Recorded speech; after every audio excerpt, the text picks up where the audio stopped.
जय माताजी विद्यार्थी मित्रों, मारू नाम जयश्रीबा। स्वागत करूँ छूँ मारी यूट्यूब चेनल केमिस्ट्री बाय जयश्रीबा में। तो आज આપણે ડિસ્કસ કરીશું રાસાયણિક સંયોગીકરણના નિયમો। તો કે ભાઈ રાસાયણિક સંયોગીકરણના નિયમો क्या છે અને શું છે એ આપણે વાત કરીશું। તો સૌથી પ્રથમ નિયમ આવે છે દળ સંચયનો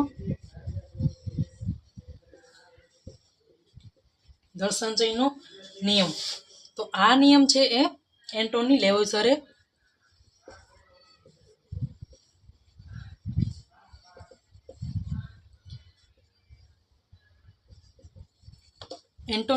દળ સંચયનો નિયમ છે એ એન્ટોની લેવોઝરે 1789 સાલમાં પ્રતિપાદિત કર્યો। અને એને શું કીધું કે ભાઈ દળનું સર્જન કે વિનાશ શક્ય છે। દળ સંચયનો નિયમ એટલે કે દળનું સર્જન કે વિનાશ શક્ય નથી। આવું કોણે કીધું હતું કે ભાઈ એન્ટોની લેવોઝર નામના વૈજ્ઞાનિકે દળ સંચયનો નિયમ આપ્યો। એટલે કે એ આપણી સાદી ભાષામાં સમજીએ તો કે ભાઈ જેટલા પ્રમાણમાં આપણે પ્રક્રિયક લીધો હોય એટલા જ પ્રમાણમાં આપણને નિપજ પ્રાપ્ત થાય છે। દાખલા તરીકે આપણે 1 ગ્રામ પ્રક્રિયક લીધો હોય તો એટલી જ આપણને 1 ગ્રામ જેટલી નિપજ મળે। એ જો બે અલગ અલગ પ્રકારની નિપજ હોય તો કે ભાઈ 0.5 ગ્રામ હોય તો 1 ગ્રામ નિપજ મળે। એટલે કે જેટલા પ્રમાણમાં પ્રક્રિયક લઈએ એટલી જ આપણને નિપજ પ્રાપ્ત થાય છે। હવે આવે છે નિશ્ચિત પ્રમાણનો નિયમ। નિશ્ચિત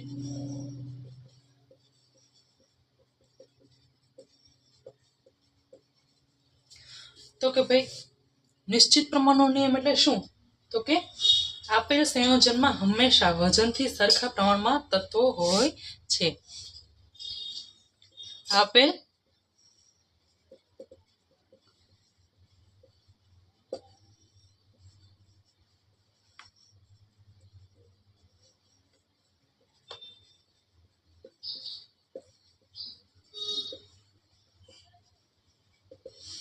સંયોજનમાં વજનથી સરખા પ્રમાણમાં તત્વો હોય છે। આપણે ઉદાહરણથી સમજીએ એટલે આપણને વધારે ખ્યાલ આવે।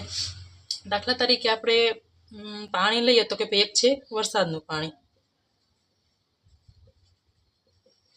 અને એક આપણે નળનું પાણી લઈએ અને એક છે દરિયાનું પાણી। આ ત્રણ આપણે સેમ્પલ લઈએ તો કે ભાઈ વરસાદનું પાણી છે એનું અણુસૂત્ર શું થશે? H2O। નળનું પાણી છે એમાં પણ H2O એટલે કે 2 હાઇડ્રોજન અને ઓક્સિજનનો અણુ હોય। અને જે દરિયાનું પાણી છે એમાં પણ 2 હાઇડ્રોજન અને 1 ઓક્સિજન એટલે કે H2O પાણી છે H2O સંયોજન છે એમાં તત્વનું પ્રમાણ સરખું હોય છે। એટલે કે ભાઈ એનો સોર્સ એટલે કે આ વરસાદનું પાણી છે તો વરસાદનું પાણી, નળનું પાણી અને દરિયાનું પાણી એમાં આ જે સંયોજન છે એમાં 2 હાઇડ્રોજન અને 1 ઓક્સિજન એટલે કે તત્વો સરખા પ્રમાણમાં હોય છે। તો આ જોસેફ પ્રાઉસે આ નિયમ પ્રતિપાદિત કરે, કુદરતી નમૂનો લીધો અને એક લેબમાં સંશ્લેષિત કર્યો।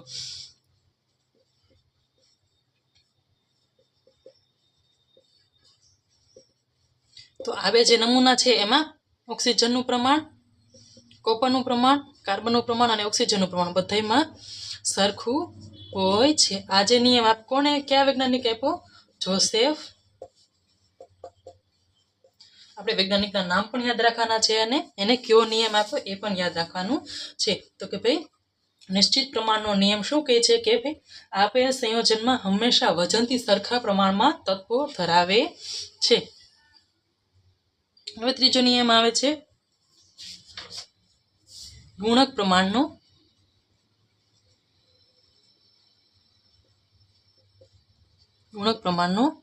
નિયમ। તો ભાઈ ગુણક પ્રમાણનો નિયમ શું કહે છે કે જ્યારે બે તત્વો સંયોજાઈને એક કરતાં વધારે સંયોજનો બનાવે છે ત્યારે એક તત્વના દળ એ બીજા તત્વના દળના સાદા ગુણોત્તરમાં હોય છે। આપણે અહીંયા ઉદાહરણથી સમજીએ તો કે ભાઈ રાસાયણિક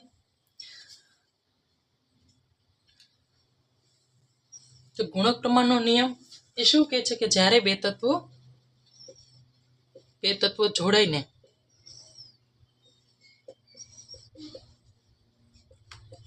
જ્યારે બે તત્વો સંયોજાઈને એક કરતાં વધારે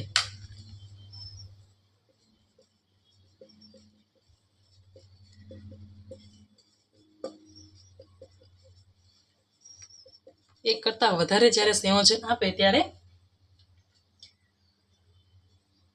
તત્વનું દળ એ બીજા તત્વના સાદા ગુણોત્તરમાં હોય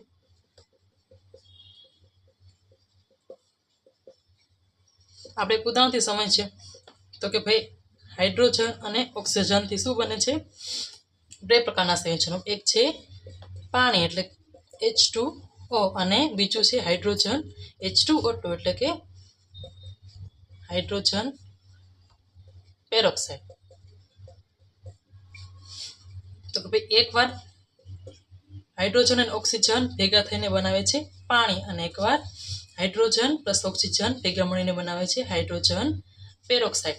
તો અહીંયા હાઇડ્રોજનનું દળ છે 2 ગ્રામ અને અહીંયા છે ભાઈ એક ઓક્સિજન છે એટલે કે 16 ગ્રામ અને અહીંયા પાણીનું કેટલું થશે દળ? 18 ગ્રામ થશે. અહીંયા આપણે હાઇડ્રોજન 2 એટલે કે 2 ગ્રામ છે અને ઓક્સિજન 2 છે એટલે કે 16 દુ 32 ગ્રામ ઓક્સિજનનું વજન છે. તો કે ભાઈ અહીંયા આપણે જોયું તો કે હાઇડ્રોજનનું જે વજન છે એ એક નિશ્ચિત રહેશે અને આ બંનેનો ગુણોત્તર કાઢીએ તો કે ભાઈ 2/16 તો એને 1/8 આપણે લખી શકીએ એટલે કે અને એક મિનિટ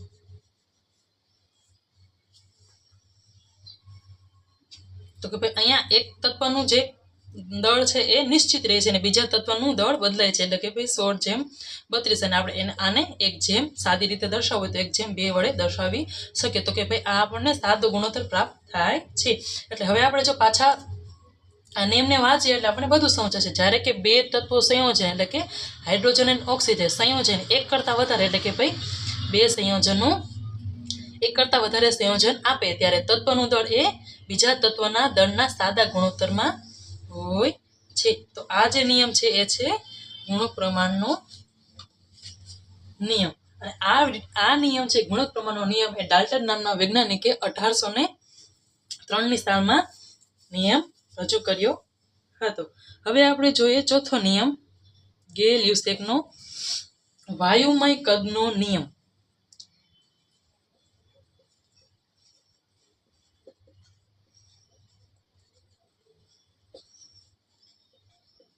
અહીંયા આપણને શબ્દ છે કે ભાઈ વાયુમય એટલે આપણને ખબર પડે કે ભાઈ અહીંયા કંઈક વાયુની વાત થયેલી છે. તો ગેલ-લ્યુસેકે શું કર્યું કે એને એવું કીધું કે ભાઈ રાસાયણિક પ્રક્રિયામાં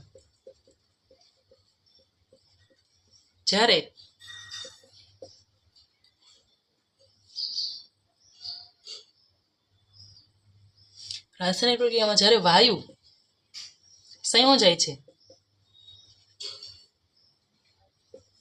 અથવા તો ઉત્પન્ન થાય છે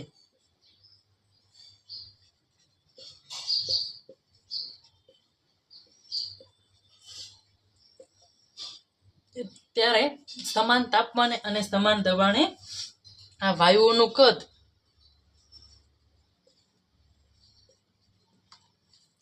એ સાદો ગુણોત્તર દર્શાવે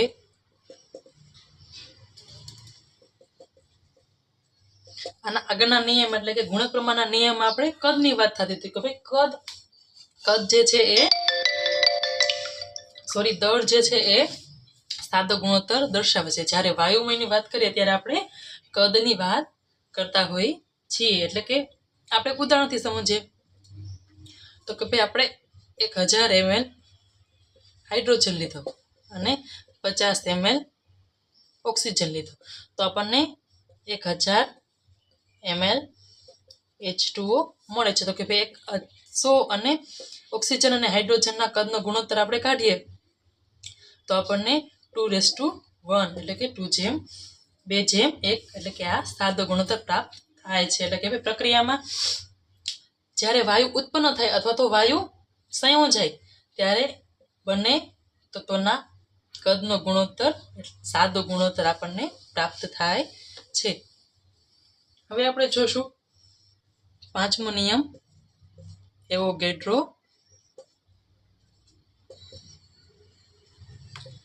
નિયમ. હવે એવોગેડ્રો શું કીધું? તમે એવોગેડ્રોનું નામ વાંચશો તો કે 7 પેઢીના નામ આવી જતા હોય એવી રીતે આપણને લાગે. લોરેન્ઝો, રોમેનો, એમિડો, કાર્લો, એવોગેડ્રો, એડી કાર્લો. તો આ મહાન વૈજ્ઞાનિકે આપણને પરમાણુ અને અણુ જેવો ખ્યાલ આપ્યો કે ભાઈ પરમાણુ કોને કહેવાય અને અણુ કોને કહેવાય. અને સૌ પ્રથમ જો કોઈએ બહુપરમાણુય એટલે શું કે ભાઈ જો સૌ પ્રથમ દ્વિપરમાણુય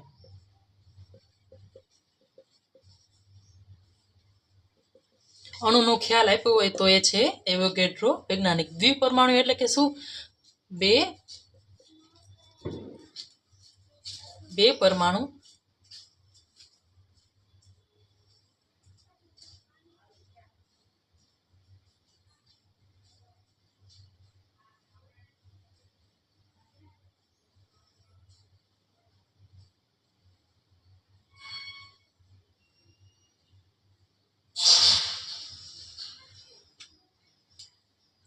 દ્વિપરમાણુ એટલે કે બે તત્વો જોડાઈને જે સંયોજન આપે એ છે દ્વિપરમાણુ.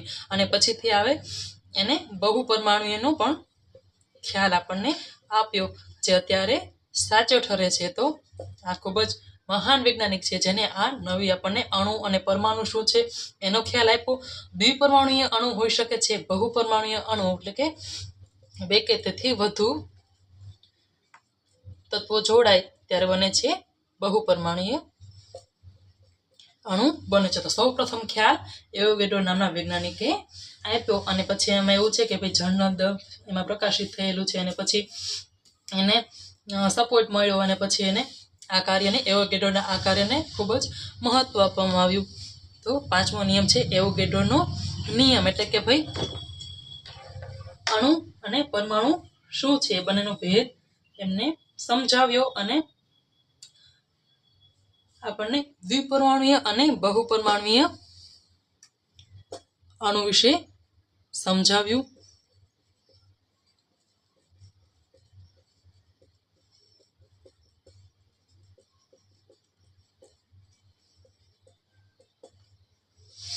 તો હવે આવે છે છઠ્ઠો નિયમ અને છેલ્લો નિયમ ડાલ્ટનનો પરમાણુય સિદ્ધાંત.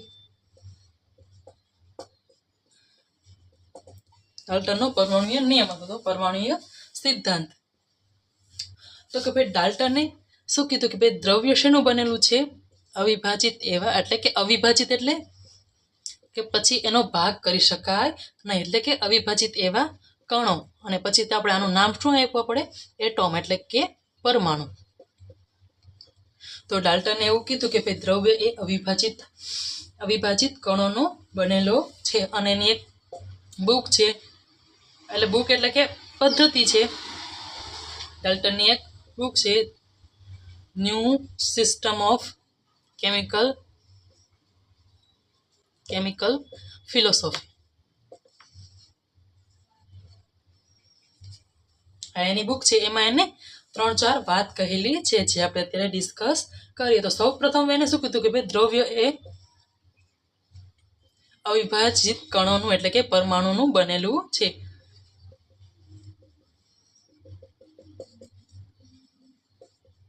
બીજી વાત એને શું કીધી કે ભાઈ આપેલ તત્વના બધા જ પરમાણુઓ સમાન ગુણધર્મ ધરાવે છે એટલે કે સમાન કદ અને સમાન દળ ધરાવે છે. આપણે લખીએ કે ભાઈ આપેલ પછી ઉદાહરણથી સમજીએ આપેલ તત્વના બધા જ પરમાણુ સમાન ગુણધર્મ એટલે દળ અને કદ જેવા ગુણધર્મો ધરાવે છે. આપણે જોઈએ કે ભાઈ હાઇડ્રોજન છે તો હાઇડ્રોજનના એક હાઇડ્રોજન બે હાઇડ્રોજન આના જે પરમાણુ છે એ બંનેનું કદ અને દળ એક સમાન હોય. એવું નહીં કે ભાઈ આ હાઇડ્રોજન છે માની લો કે આપણે એસિડમાંથી એક હાઇડ્રોજન છૂટો પાડ્યો તો એ હાઇડ્રોજનના પરમાણુનું કદ અને દળ અને પાણીમાંથી એક હાઇડ્રોજન આપણે અલગ કર્યો તો એ હાઇડ્રોજનના પરમાણુનું કદ અને દળ સમાન રહે છે. એટલે કે ભાઈ હાઇડ્રોજન આ એક શું થઈ ગયો સમૂહ. આપણે ઉદાહરણથી સમજીએ તો કે ભાઈ આ માણસ છે એક સમૂહ છે. તો માણસના આપણે ગુણધર્મ જોઈએ તો કે ભાઈ માણસની આટલી હાઈટ છે, આવી રીતે ચાલે છે, આટલા એના અંગો છે, આવી રીતે એની ભાષા છે, આવી રીતે એ બોલે વાંચાશે.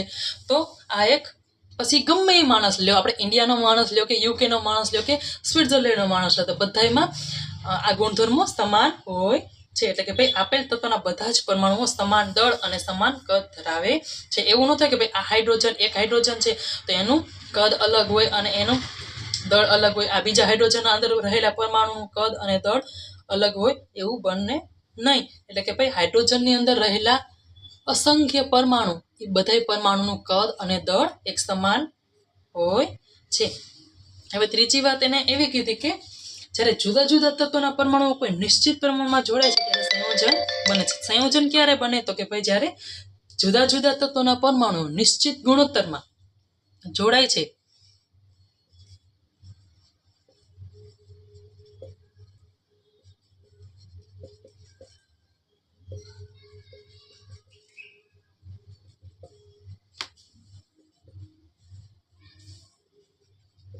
જ્યારે જુદા જુદા તત્વોના પરમાણુઓ કોઈ નિશ્ચિત ગુણોત્તરમાં જોડાય ત્યારે શું બને છે? સંયોજન. આપણે અહીંયા ઉદાહરણથી સમજીએ તો કે ભાઈ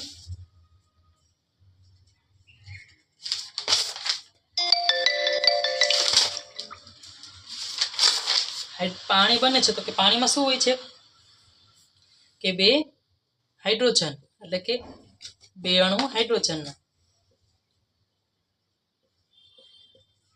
હાઇડ્રોજન પ્લસ એક અણુ ઓક્સિજન મળીને શું બને છે? પાણી. તો કે ભાઈ બે અણુ હાઇડ્રોજન અને એક ઓક્સિજન મળે છે ત્યારે પાણી બને છે. જ્યારે બે અણુ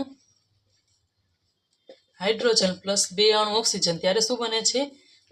હાઇડ્રોજન પેરોક્સાઇડ મળે છે. તો જ્યારે જુદા જુદા તત્વના પરમાણુ કોઈ નિશ્ચિત પ્રમાણ, અહીંયા આપણે પ્રમાણ જોઈએ તો શું પ્રમાણ છે? 1:2:1 અને પછી અહીંયા છે 1:1. તો કે ભાઈ આ નિશ્ચિત ગુણોત્તર થયો અને સંયોજન બનાવે છે. અને ચોથી વાત એમને એવી કીધી કે રાસાયણિક પ્રક્રિયામાં પરમાણુની ફેર ગોઠવણી થઈને સંયોજન બને છે. અહીંયા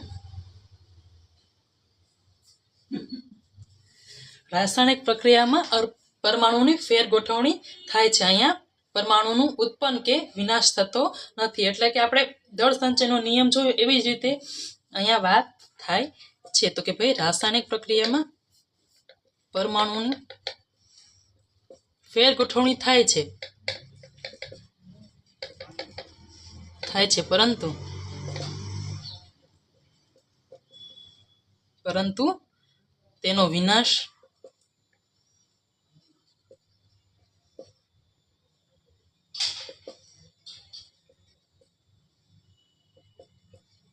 ઉત્પાદન શક્ય નથી. તો કે ભાઈ આ દળ સંચયના નિયમ જેવી એક વાત એમને કીધી. તો આ જે 6 નિયમ છે એ છે રાસાયણિક સંયોગીકરણના નિયમો, જે તમારે યાદ રાખવાના થાય છે. અને સરળ એવા ઉદાહરણથી યાદ રાખશો એટલે સરળતાથી યાદ રહી જશે. તો હવે આપણે